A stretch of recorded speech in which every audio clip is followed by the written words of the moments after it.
වෙඩිතබා ඝාතනය කළ සමාජ ක්‍රියාකාරී ශ්‍රී ලංකා පොදු ජන පෙරමුණේ ප්‍රාදේශීය සභා අපේක්ෂක ඩෑන් ප්‍රියසාද්හට අවසන් ගෞරව දැක්වීමට පාර්ලිමේන්තු මන්ත්‍රී නාමල් රාජපක්ෂ අද පැමිණියා.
මේ එහිදී ඔහු මාධ්‍යයට දැක් වූ අදහස්. ඉතින් ජාතික ආරක්ෂාව පිළිබඳව ටියුෂන් දෙන්න ආපු අයට දැන් බංකුවක වාඩි වෙලා නිවුස් බලාගෙන ඉන්න වෙලා තියෙනවා දවසට කීයක් වෙඩි තියලාද කියලා. ඒ තැනට ජාතික ආරක්ෂාව කඩන් වැටලා. ඉතින් ජාතික ආරක්ෂාවක් හැදෙන්නේ නැහැ පුද්ගල ආරක්ෂාව නැතුව.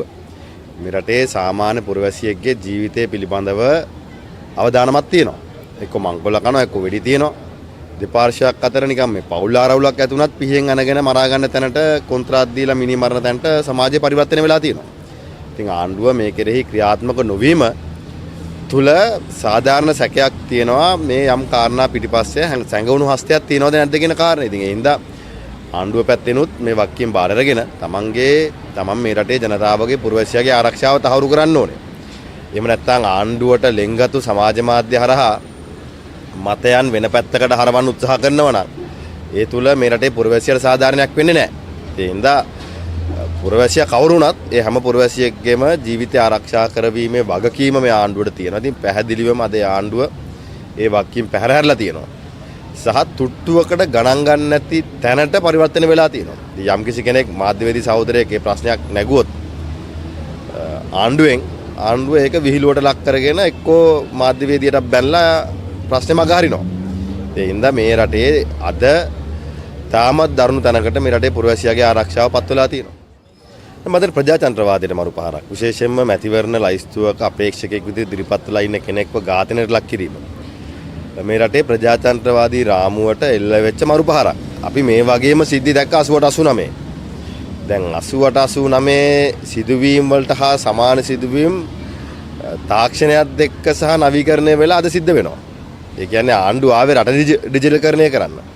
හැබැයි රට ඩිජිටල්කරණය කරන එක කෙසේ වෙතත් රට නවීකරණය කරන එක කෙසේ වෙතත් 88 89 මිනි මරපු ස්ටයිල් එක නවීකරණය කළා නම් තියෙනවා. ඒ හින්දා මේක JVP ආණ්ඩුවකට සාමාන්‍ය දෙයක් වෙන්න පුළුවන් අපිට අසාමාන්‍ය දෙයක්. අපිට මේක සාමාන්‍ය දෙයක් නෙවෙයි. ගෙදර දරුවෝ ඉස්සරහා ඇවිල්ලා තාත්තට වෙඩි තියලා යන සංස්කෘතිය. ඒක JVP එකට සාමාන්‍ය දෙයක්. හැබැයි ඉතින් මේක සමස්ත ප්‍රජාතන්ත්‍රවාද මේක ඩෑන් ප්‍රියසාද්ගේ ජීවිතේ නැති වුණා. හෙට තව පාර්ලිමේන්තු මන්ත්‍රීවරු අපේක්ෂක පළාත් සභාවල මන්ත්‍රී ඇමතිවරු අපේක්ෂකවරුන් ඡන්ද ඉල්ලන මොන පක්ෂයේ මොන කෙනාගේ ජීවිතේ වගේම මේ රටේ සාමාන්‍ය පුරවැසියාගේ ජීවිතේ අනතුරේ කියන එක අපි කවුරුත් අවධානයෙන් ඉන්නක හොඳයි. මෙවැනි වීඩියෝස් ඉදිරියටත් බලන්න සබ්ස්ක්‍රයිබ් කර රැඳී සිටින්න අප සමග